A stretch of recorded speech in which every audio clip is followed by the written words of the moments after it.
आप इसको इस तरह से देखिए कि हमें अगर मीडिया के चरित्र को देखना है तो हमें ये सवाल पूछना चाहिए कि मीडिया को कौन कंट्रोल कर रहा है, मीडिया किसके नियंत्रण में है।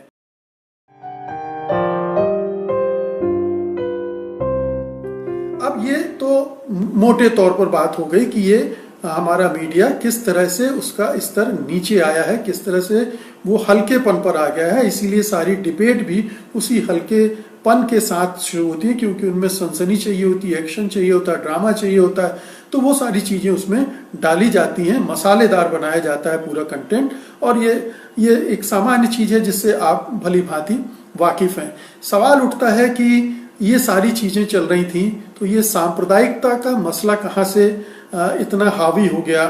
बाजार, खरीदारी और इन सब चीजों की जगह सांप्रदायिकता इस तरह से सिर चढ़कर मीडिया पर क्यों बोलने लगी। कुछ चीजें और हम फिर से पीछे जाने की कोशिश करेंगे कि मीडिया में सांप्रदायिकता का ट्रेंड कोई नई बात नहीं है। मीडिया में सांप्रदायिकता शुरू से रही है, आज़ादी के पहले से रही है, तमाम तरह के पत्र पत्रिकाओं में, और आज़ादी के बाद भी इस तरह की प्रवृत्तियां रही हैं कि वो सांप्रदायिक मसलों पर उसकी भूमिका संदिग्ध होती रही है। कई बार दंगों के समय हमने देखा है क्षेत्रीय अखबारों में खासतौर पर ये सांप्रदायिकता हावी होती रही है और भूमिका भी निभाती रही है किसी एक पक्ष के साथ, और वो पक्ष हमेशा बहुसंख्यक लोगों का होता है। उस इलाके में जो बहुसंख्यक होते हैं उनके पक्ष में अक्सर वहाँ का मीडिया खड़ा हो जाता है। प्रेस काउंसिल ने बाकायदा जब बाबरी मस्जिद का ध्वंस हुआ और उसके बाद दंगे हुए तो उनमें अखबारों की भूमिका कैसी रही है इस पर रिपोर्ट जारी की थी, और उसमें बताया था कि दैनिक जागरण और कैसे कैसे क्षेत्रीय अखबारों ने उन्माद भड़काया और हिंसा को भड़काने में भी मदद दी। तो ये प्रेस मीडिया की भूमिका पहले से इस तरह की रही है। लेकिन चूंकि राजनीति उस समय राजनीति पर दक्षिणपंथी ताकतें, प्रतिक्रियावादी ताकतें या फासिस्ट ताकतें उस तरह से हावी नहीं थी, इसलिए मीडिया उतना ज्यादा सांप्रदायिक नहीं हुआ। चूंकि परिवेश में वामपंथी विचारों के लिए भी गुंजाइश थी और एक उदारवादी राजनीति का हमारे यहाँ चल रहा था सिलसिला, तो जब तक वो सिलसिला मजबूत रहा, राजनीतिक दल उस तरह के मजबूत रहे, तब तक सांप्रदायिकता मीडिया में उतनी उभर कर सामने नहीं आई। हमेशा रही है, मैं बार बार कह रहा हूं कि सांप्रदायिकता का एक पुट हमेशा हमारे मीडिया में रहा है। मैं पिछले 15-20 सालों से मीडिया पर लिख रहा हूं, केवल अभी 4-5-6 सालों की बात नहीं कर रहा हूं। ये लगातार ये सिलसिला मीडिया में देखा गया है और मीडिया की रिपोर्टिंग में, कवरेज में, उसके एनालिसिस में हर स्तर पर इस तरह का एक पूर्वाग्रह, दुराग्रह एक दूसरे धर्म के प्रति और उसके प्रति हिंसा और नफरत का भाव, ये उसमें हमेशा से रहा है। पहले कम था और धीरे धीरे जैसे जैसे दक्षिणपंथी राजनीति हमारे समाज में मजबूत होती चली गई, वैसे वैसे उसको भी बल मिलता चला गया। और फिर वो जैसे ही अब आप इसको सीधे सीधे भारतीय जनता पार्टी के विकास से अगर जोड़कर देखेंगे तो आपको सांप्रदायिकता उसके साथ साथ उसका ग्राफ ऊपर चढ़ता हुआ नजर आएगा। जैसे जैसे बीजेपी मजबूत हो रही है, सांप्रदायिक ताकतें मजबूत हो रही हैं, वैसे वैसे सांप्रदायिक चरित्र मीडिया में मजबूत होता जा रहा है। और इसकी वजह है कि जब राजनीति किसी पक्ष की मजबूत होती है तो वो मीडिया पर भी कब्जा करने की कोशिश करता है, मीडिया में अपने आदमियों को स्थापित करता है, अपने एंकर, संपादक, रिपोर्टर, और फिर वो उनके अनुकूल काम करते हैं। तो अचानक आपको अगर मीडिया में इतने सारे चेहरे एक सांप्रदायिक पत्रकारिता करते हुए नजर आ रहे हैं तो ये अनायास नहीं है और ना ही अचानक हुआ है। ये एक सिलसिला है जो पहले से चला आ रहा था। पहले भी नियुक्तियों में बहुत सारे मीडिया संस्थानों में हम सब जानते हैं कि किस तरह से पार्टियों के द्वारा भेजे गए लोग नियुक्त होते हैं, और अगर उनकी राजनीति वो समझ उनके साथ न मिलती होती तो न तो उनकी नियुक्ति होती न वो वहाँ टिक पाते। तो बहुत सारे संपादकों का जो वजूद है वो उन्हीं की वजह से था।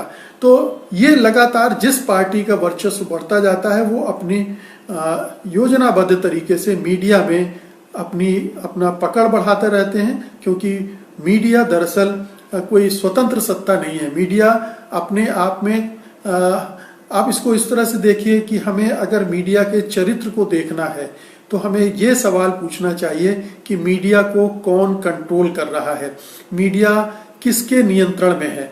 और आप अगर इस सवाल से देखना शुरू करेंगे तो आपके समझ में आ जाएगा कि दरअसल मीडिया का चरित्र ऐसा क्यों हो गया है।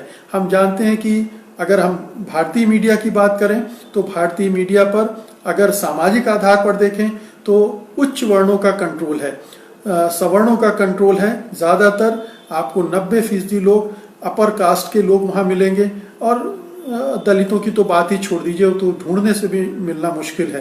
तो इन समुदायों की जो मानसिकता है, जो जिस सामाजिक पृष्ठभूमि से आते हैं, जो उनके संस्कार हैं, जो सोच है दूसरे धर्मों के प्रति, जो उनके अंदर आग्रह, पूर्वाग्रह, दुराग्रह भरे हुए हैं, वो भी उसमें परिलक्षित होने लगते हैं। तो एक सामाजिक संरचना अगर आप मीडिया की देखेंगे तो उसमें आपको ये चीज नजर आएगी। दूसरा, अगर आप आर्थिक दृष्टि से देखेंगे तो उसमें आपको मध्य वर्ग और उच्च वर्ग के लोग नजर आएंगे, और उनकी भी मानसिकता धीरे धीरे बदलते हुए वो ज्यादातर सत्तोन्मुख होते हैं, और वो उसी तरह से व्यवहार भी करने लगते हैं। तो ये सामाजिक और राजनीतिक परिवेश ने इस तरह के मीडिया को गढ़ने का काम किया है। अब अगर आप 2014 में आएंगे तो ये राजनीति में एक बहुत बड़ी बदलाव का समय था, और उसने पूरे मीडिया को, अभी तक मीडिया पर बीजेपी का कंट्रोल नहीं था, उस तरह की ताकतों का कंट्रोल नहीं था, लेकिन एक बार सत्ता में आने के बाद आपके पास बहुत सारे औजार और हथियार आ जाते हैं जिनसे आप बहुत सारी चीज़ों को कंट्रोल कर सकते हैं। और अगर आपके अंदर वो फांसीवादी निरंकुश प्रवृत्तियां हैं तब तो और भी ज़्यादा कर सकते हैं। तो एक स्तर पर मैं अभी राजनीति की बात खत्म करूंगा, फिर मैं ये आपसे इसकी भी बातचीत करूंगा कि किस तरह से कारपोरेटाइजेशन जो मीडिया का हुआ है उसने मीडिया का चरित्र कैसे बदला है, और कारपोरेट और राजनीति का जो गठजोड़ हुआ है जिसमें दोनों मिलकर एक एजेंडा के तहत काम कर रहे हैं, उसने भी मीडिया को सांप्रदायिक बनाने की कोशिश की है। तो 2014 में जैसे ही भारतीय जनता पार्टी सत्ता में आती है, वो नरेंद्र मोदी, आप जानते ही उनके अपनी कार्यशैली एक खास तरह की है, और वो उन्होंने मीडिया को धीरे धीरे एक कंट्रोल करना शुरू कर दिया। और जो मैं पहले कह रहा था कि सामाजिक पृष्ठभूमि से आने वाले लोग, वो खुद भी इसके लिए तैयार थे, लालायित थे, इंतजार कर रहे थे इस मौके का। तो मीडिया में जो बहुत बड़े पैमाने पर इस तरह की मानसिकता वाले लोग पहले से भरे हुए थे, उन्होंने भी तुरंत स्विच ओवर किया, और इस जो हिंदुत्ववादी राजनीति जो उनके अंदर बैठी हुई थी, जिसका वो उस समय तक इजहार कम कर रहे थे, नहीं कर रहे थे, वो उन्हें एक पूरा खुलकर खेलने का मौका मिला, बेधड़क होकर सामने आने का मौका मिला, और उन्होंने अपने सारे पत्ते खोल दिए। तो 2014 में एक तो कारपोरेट के सहयोग से मोदी आए थे। वो उन कारपोरेट घरानों को इससे कोई मतलब नहीं कि मीडिया सांप्रदायिकता फैला रहा है, नफरत फैला रहा है, हिंसा फैला रहा है, देश को विभाजन की तरफ ले जा रहा है, आंतरिक विभाजन उसमें पैदा कर रहा है। इससे उसका कोई लेना देना नहीं, उसका अपना एक एजेंडा है। हम सब जानते हैं उनका एजेंडा है तमाम साधन संसाधनों पर कब्जा करना और अपनी वेल्थ को बढ़ाना, अपनी जो संपत्ति है, संपदा है, उसमें विस्तार करते जाना। इसलिए हम जानते हैं कि कुछ उद्योगपति तो इस कोरोना काल में भी कई गुना कमाई कर रहे हैं। तो ये एक सिलसिला उनका, जब वो गुजरात में मुख्यमंत्री थे तभी उनसे उनका एक किस्म का टाई अप हो गया था और वो चल रहा था। और उसने जब इधर आए तो उन्होंने इस मीडिया को और भी नियंत्रित करना, वो जो कारपोरेट मीडिया था पूरी तरह से अलाइन हो गया सरकार के साथ। वो जो सामाजिक पृष्ठभूमि वाले पत्रकार थे, खास सामाजिक पृष्ठभूमि वाले, वो अलाइन कर गए, और फिर बाकी जो बची खुची चीजें थी वो दूसरे तरह से कंट्रोल किए गए, जिसमें साम दाम दंड भेद सब शामिल है। यानी आपको आपके संपादक को हड़का देना, फोन करके बता देना कि ये अगर नहीं चलेगा ये चलाएंगे। दूसरी बात यह है कि सरकार खुद एक बड़ी एडवर्टाइजर है, वो काफी पैसा डालती है मीडिया इंडस्ट्री में, विज्ञापनों के जरिए वो वहां से कंट्रोल करना शुरू कर देती है। तो ऐसे तमाम तरीके होते हैं सरकार के पास जिससे वो मीडिया को कंट्रोल करती है, कर सकती है, और ये कंट्रोल वो लगातार कर रही है। तो एक ये आप माहौल आप देखिए।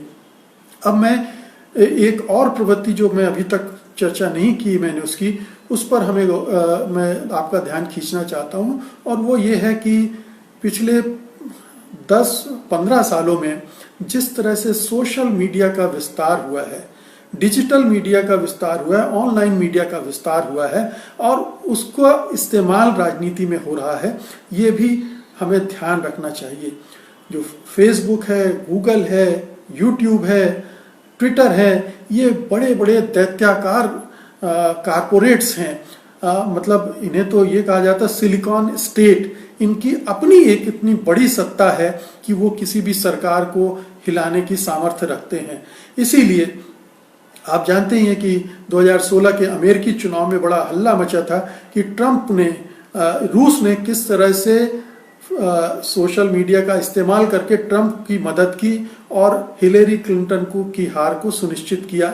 ये आरोप है, इसमें कुछ सच्चाई भी हो सकती है, लेकिन ये हर देश में ये महसूस किया जा रहा है कि सोशल मीडिया ये खेल खेल रहा है। और हिंदुस्तान में तो इसकी पोल पट्टी भी खुल चुकी है। अभी आपने देखा कि फेसबुक किस तरह से सत्तारूढ़ बीजेपी दल की मदद कर रहा था। अंकी दास जिनको निकाल दिया गया अभी हाल में, वो किस तरह से पूरी तरह से बीजेपी के पक्ष में बयान देती थी, ट्वीट करती थी, स्टेटस डालती थी, और अपनी कंपनी को भी समझाती थी कि इनके साथ चलना चाहिए। और जो बीजेपी के नेता गलत ट्वीट करते थे, भड़काऊ ट्वीट करते थे, उनको वो हटाने से रोकती थी।